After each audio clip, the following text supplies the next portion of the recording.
Mga katropa, alam mo ba na ang DWDD 1134 kHz AFP radio ay ang opisyal na radio station ng sandatahang lakas ng Pilipinas na binubuo ng Army, Navy at Air Force na siyang maghahatid sa inyo ng mga balita mula sa ating Armed Forces at iba pang impormasyon. Mga katropa, hanapin at ilike kami sa Facebook, Twitter at YouTube. DWDD AFP Radio, ang boses ng Kawal Pilipino.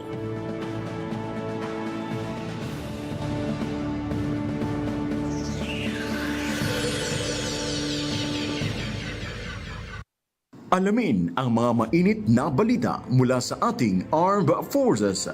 Tumutok sa 1134 kHz AM sa inyong mga radyo at manood online. I-like at i-share ang AFP Radio DWDD Facebook page. Ito ang DWDD Armed Forces Radio, ang boses ng Kawal Pilipino. Ito ang DWDD 1134 kHz AM. Balita, impormasyon at musika. Ito ang DWDD AFP Radio, boses ng Kawal Pilipino. Kayo ay nakatutok sa DWDD AFP Radio. Kami po ay kasapi ng KBP, kapisanan ng mga broadcaster ng Pilipinas. AFP temporarily suspends AJAX 2025 to focus on disaster response for Super Typhoon Uwan. AFP raises red alert, mobilizes troops for Super Typhoon Uwan response. DILG PNP imposed forced evacuation in high-risk areas amid Uwan. Palace suspends work today, classes for 2 days due to Uwan.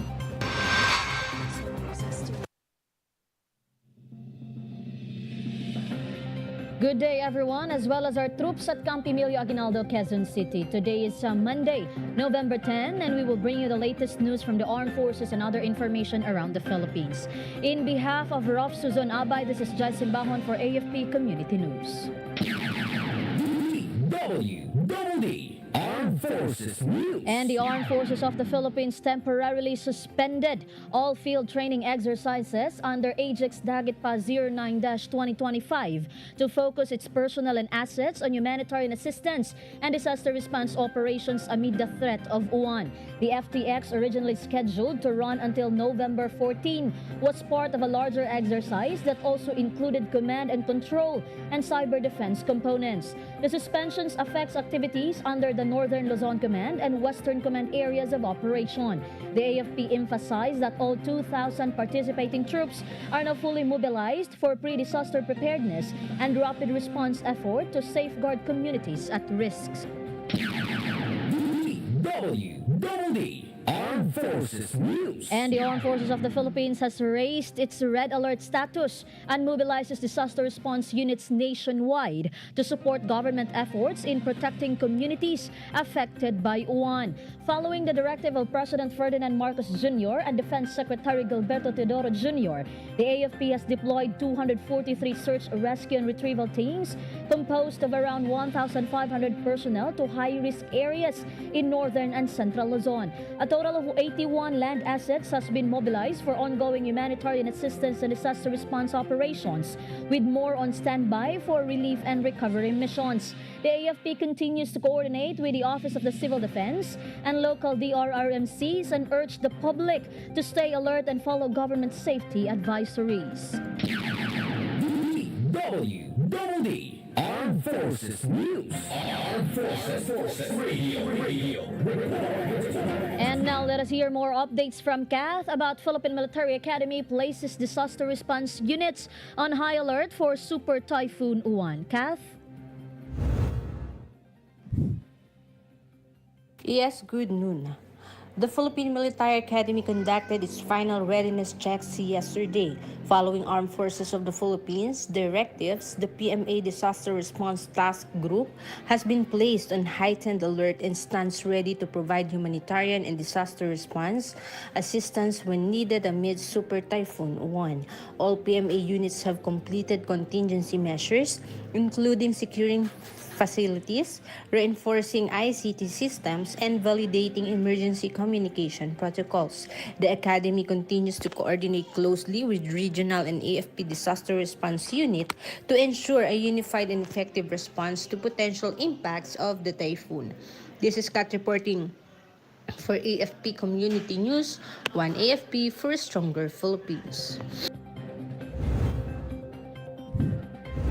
Thank you, Kath. DWDD Armed Forces News. And Armed Forces of the Philippines Chief of Staff General Romeo Browner Jr. presided over a command conference to review response measures for OAN. Key AFP staff units presented updates on troop deployment, asset readiness coordination with disaster agencies, and public information efforts to ensure unified disaster response. The AFP earlier suspended activities under Ajax Dagit Pa to focus all resources on humanitarian assistance and disaster response operations. General Browner reaffirmed the AFP's commitment into protecting lives and properties and emphasized readiness to assist communities affected by the typhoon. DWDD Armed Forces News. And the Department of National Defense, under the directive of Secretary Gilberto Teodoro Jr., established a joint information center started yesterday to improve coordination and communication during emergencies. The JIC will integrate the efforts of the Office of the Civil Defense, Armed Forces of the Philippines, Bureau of Fire Protection, Philippine National Police, and Philippine Coast Guard. Assistant Secretary Bernardo Rafaelito Alejandro IV of the OCD will lead the initiative to ensure unified and efficient public information management in times of crisis. The movement highlights the DND's commitment to streamline communication and rapid response during national emergencies. DWDD Armed Forces News. Armed Forces Radio. And now we're joined by our field reporter Amy, who has been following the situation closely about Philippine Navy places disaster response teams on high alert. Go ahead, Amy.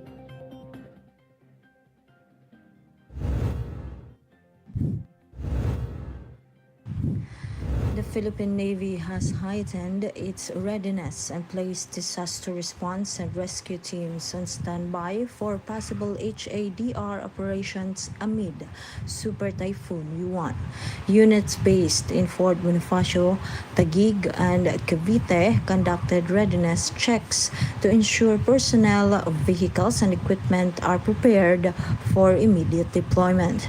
The Navy activated disaster response, communications, and medical teams to provide assistance and support rescue and relief operations.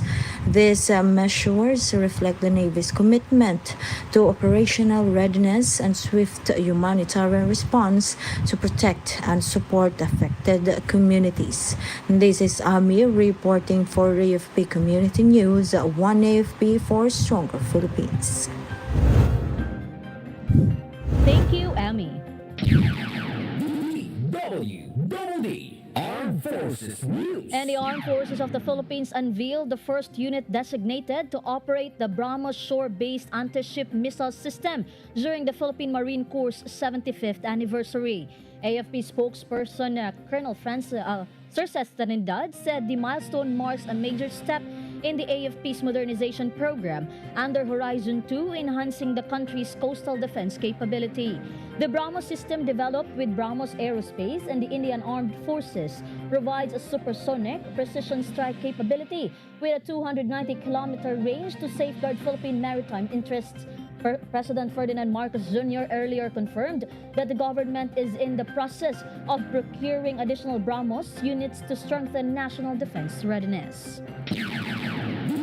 DWDD Armed Forces News. And for our national news, DWDD National News. The Department of Interior and Local Government and the Philippine National Police said that they will implement forced evacuations in high-risk communities amid the onslaught of Uwan. In a joint statement, the DILG and PNP issued guidance on the enforcement of mandatory evacuation and the handling of residents who refuse to leave their homes despite the danger. The agency said that if residents still refuse despite repeated warnings and imminent danger, LGUs and the PNPs are authorized to enforce mandatory evacuation in accordance with Republic Act No. 10-12-1 and the Local Government Code. But they added that actions must be done peacefully, respectfully, and with proper documentation. DWDD National News. Armed Forces Radio. And for a closer look at Philippine Navy deploys BRP Bacolod City for typhoon relief operations, we go live to our reporter in the field, Shaira. Go ahead, Shaira. Yes, good afternoon. The Philippine Navy's barko ng Republika ng Pilipinas, BRP Bacolod City LS-550, together with Marine Battalion Landing Team 3 personnel, loaded relief goods in Cavite City for delivery to communities affected by Typhoon Tino in Cebu. The relief mission was consolidated by the Civil Military Operations Group, Philippine Navy, and is set to proceed once weather conditions improve. The vessel is also on standby for HADR operations amid Super Typhoon Uwan. These actions demonstrate the Navy's commitment to swift disaster response and humanitarian assistance for affected Filipino communities. This is Shai Rivera reporting for AFP Community News, One AFP for Stronger Philippines. Thank you, Shaira.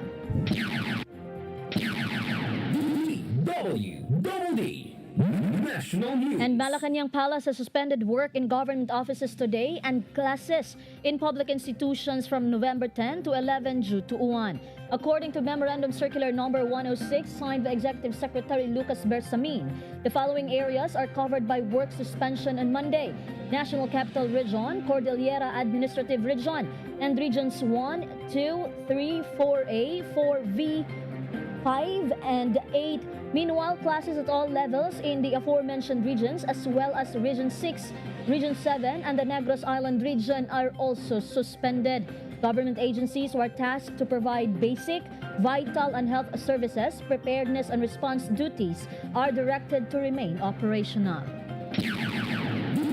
DWDD National News. And Uwan resulted in storm surge, lahar flow, and flooding in parts of the Bicol region. Office of the Civil Defense Deputy Administrator for Administration Assistant Secretary Bernardo Alejandro IV said that in Viraca, Catanduanes, there were reported storm surges and flooding specifically in Barangay Gogon, San Isidro, Imelda Boulevard. There are also reported flooding in Gigmoto, Catanduanes. Meanwhile, OCD added that there is reported flooding in Barangay Masarawag in Ginubatan, Albay. He explained that this is a problem when there is a lahar flow. Power outage and a lack of water supply were also reported in Bicol. DWDD National News. Armed Forces Radio. From Northern Luzon Command, let us hear some information from Joanne about NOLCOM units highlight bayanihan efforts during Typhoon Uwan. Joanne? The 91st Infantry Sinagtala Battalion has intensified its humanitarian assistance and disaster response operations in Aurora Province during the onslaught of Typhoon Uwan. The battalion conducted preemptive force evacuation and loudspeaker operations for residents in high-risk areas. Essential supplies, including food packs, drinking water, and medical aid, were prepared and placed on standby in evacuation centers and designated safe areas for evacuees. In Cagayan, the 17th Infantry Battalion and Marine Battalion Landing Team 10 conducted repacking of family food packs from the GMA Kapuso Foundation. In Palanan, Isabela, the 95th Infantry Battalion, together with personnel from the Reserve Command, Special Forces, and Go Active Auxiliary conducted repacking of relief goods for families affected by typhoon. Meanwhile, the Tactical Operations Wing Northern Luzon transported 250 boxes of DSWD family food packs from San Simon, Pampanga to Botolan, Zambales in coordination with the Department of Social Welfare and Development Region 3. Reservice units also assisted in hauling and repacking of family food packs in the Cordillera Administrative Region. NOLCOM Commander Lieutenant General Aristotle Gonzalez, Philippine Air Force, instructed all units to maintain close coordination with the Office of Civil Defense, local disaster risk reduction councils, and other government agencies. NOLCOM assured the public of its full readiness to assist affected communities through rescue, relief, and recovery operations, reflecting the military's continued dedication to protecting lives and ensuring public safety. This is John Sagak reporting for AFP Community News 1 AFP for Stronger Philippines. Thank you, Joanne. DWDD National News. And the Laguna Lake reached the above critical level on Sunday as Uwan continued to bring heavy rain to several areas in the country. Rizal Governor Nina Inari said Laguna Lake has reached 12.70 meters, which is beyond its critical level of 12.50 meters. Meanwhile, the Upper Wawa Dam is at 125.35 meters above sea level. Inaris assured that the Rizal local government will continue to monitor the Upper Wawa Dam and Laguna Lake. She also urged the public to exercise caution amid the typhoon. DWDD National News. And the National Telecommunications Commission swiftly mobilized volunteer radio networks to bolster emergency communications in affected regions. The NTC said its regional offices had activated amateur and civic action groups within their jurisdictions to assist in relaying critical information, transmitting updates, and supporting local response efforts. They emphasized that the role of radio communications in disaster preparedness and response cannot be overstated. Regional offices coordinated closely with local disaster risk reduction and management offices to establish clear communication lines and ensure seamless coordination during the typhoon's passage. DWDD National News. Armed Forces Radio. From Mike, updates about 85th Infantry Battalion evacuates residents ahead of Super Typhoon Uwan. Mike? The 85th Infantry Battalion, in coordination with the Municipal Disaster Risk Reduction and Management Office, conducted an evacuation operation at Barangay San Lorenzo, Mauban, Quezon. Residents were safely transported to the designated evacuation center at Dr. Maria de Pastrana National High School. The operation was carried out in response to the threat of storm surge from Super Typhoon Uwan. The mission ensured the safety and protection of the community in worsening weather condition. This is Mike reporting for AFP Community News, 1 AFP for a Stronger Philippines. Thank you, Mike. And now some information from China about Philippine Army. Australia Defense Force conclude Kasanga 2025-02 joint exercise. China.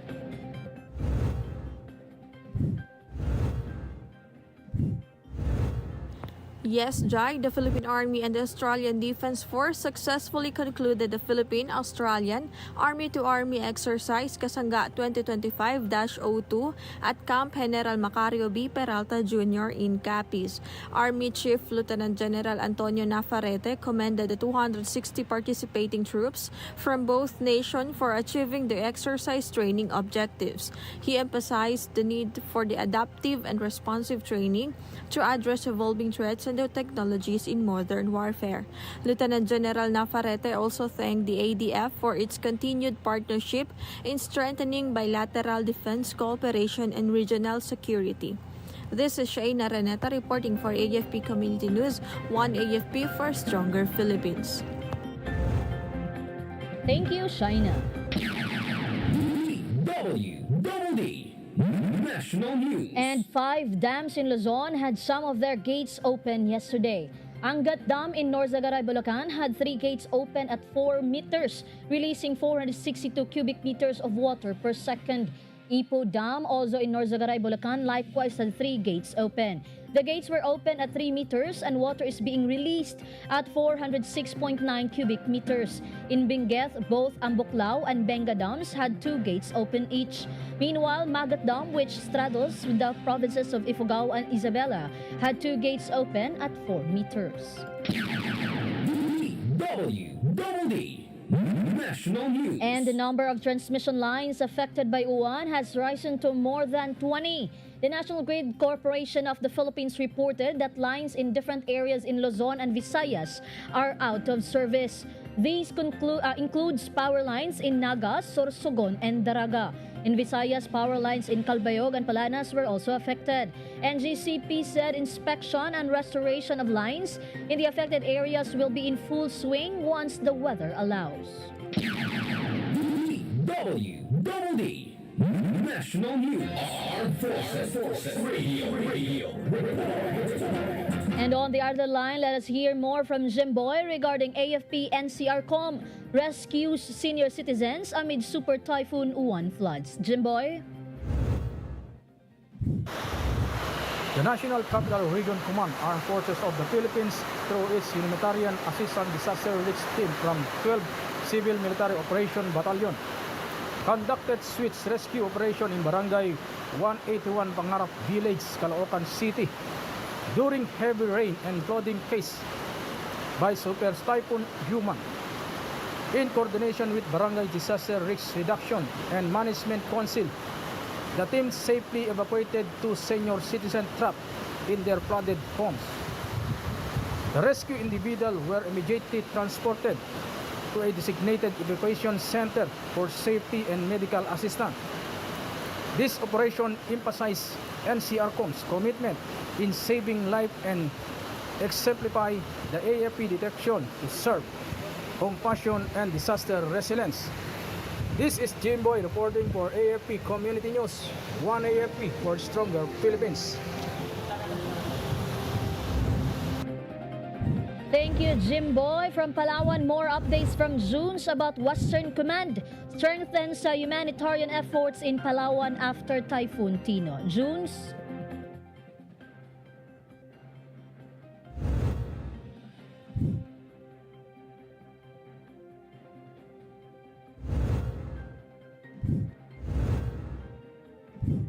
The Western Command of the Armed Forces of the Philippines, through its Office of the Unified Command Staff for Civil Military Operations and the 6th Civil Relations Group, joined hands with Max and Bunny Restaurant of Puerto Princesa City in extending much-needed aid to island communities severely affected by Typhoon Tino. Over the course of 2 days, relief operations were conducted in Ligad and Kadbuli Islands, Barangay Tanigiban, El Nido. Around 100 families severely affected by the recent typhoon received food packs and essential supplies. Beneficiaries expressed heartfelt gratitude to the AFP and its partners for their compassion and swift response in providing assistance during these trying times. The Western Command reaffirmed its commitment to serve and protect the people of Palawan, not only in maintaining peace and security but also in times of calamity and recovery. This is Junes reporting for AFP Community News, 1 AFP for stronger Philippines. Thank you, Junes. DWDD National News. And the Department of Transportation announced that commuters can avail of free train rides at the LRT1, LRT2, and MRT3 amid the onslaught of uwan. The rides will be available the whole day from November 10 to 11. The Office of the President, the Philippine Coast Guard, and the Philippine Ports Authority will also provide free bus rides today in Quiapo to Fairview, Quiapo to Angono, Loton to Alabang, Rojas Boulevard to Sucat, and Taft to Cubao. Meanwhile, the PPA removed the roll-on or roll-off terminal fees for vehicles carrying rescue equipment and relief goods to areas affected by the storm. Local airlines also waived cargo fees for those delivering aid to affected residents. DWDD National News. And the Philippine National Police has launched an investigation into reported fraudulent solicitation for victims of Typhoon Tino using the Office of the Civil Defense. PNP Acting Chief Lieutenant General Jose Melencio Nartates Jr. said that upon receiving the advisory from the OCD, their units immediately coordinated with the agency to gather information about the suspect. The PNP is now tracing the digital footprint and communication channels used to solicit donations. Nartates said he directed a PNP anti-cybercrime group and a criminal investigation and detection group to identify and locate the suspect. DWDD National News. Armed Forces Radio. We have more updates from Marian about Philippine Air Force airlifts humanitarian aid to Cebu after Typhoon Tino. Marian? The Philippine Air Force deployed a C-130 cargo aircraft to deliver essential relief supplies from Luzon to Cebu in support of ongoing humanitarian assistance and disaster response operations. The aircraft transported 800 hygiene kits from the Office of Civil Defense, while a second sortie carried over 15,000 pounds of vegetables and 52 sacks of rice from Clark Air Base to Brigadier General Benito Enebren Air Base in Lapu-Lapu City. All items were turned over for immediate distribution to typhoon-affected communities.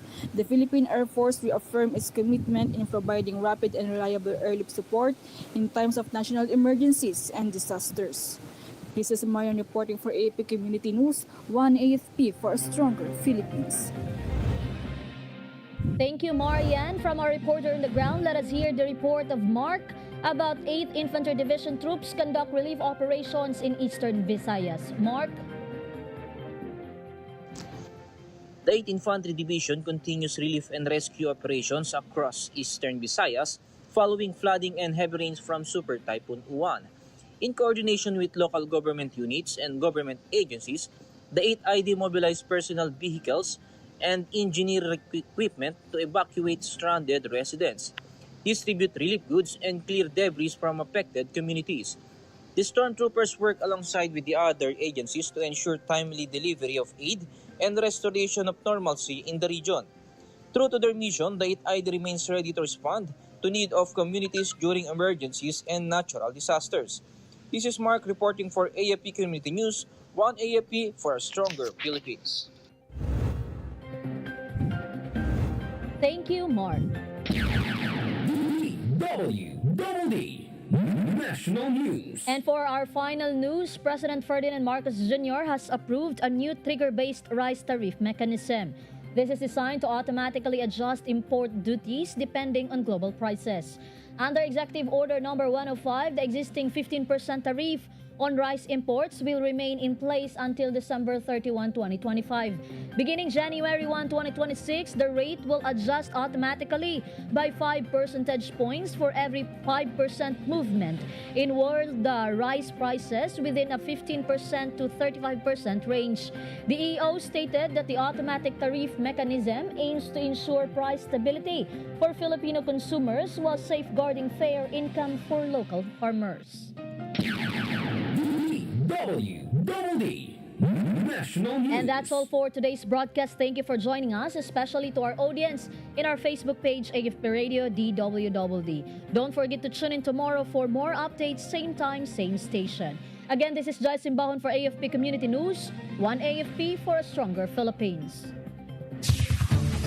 Ito ang DWDD 1134 kHz AM. Balita, impormasyon at musika. Ito ang DWDD AFP Radio. Boses ng Kawal Pilipino.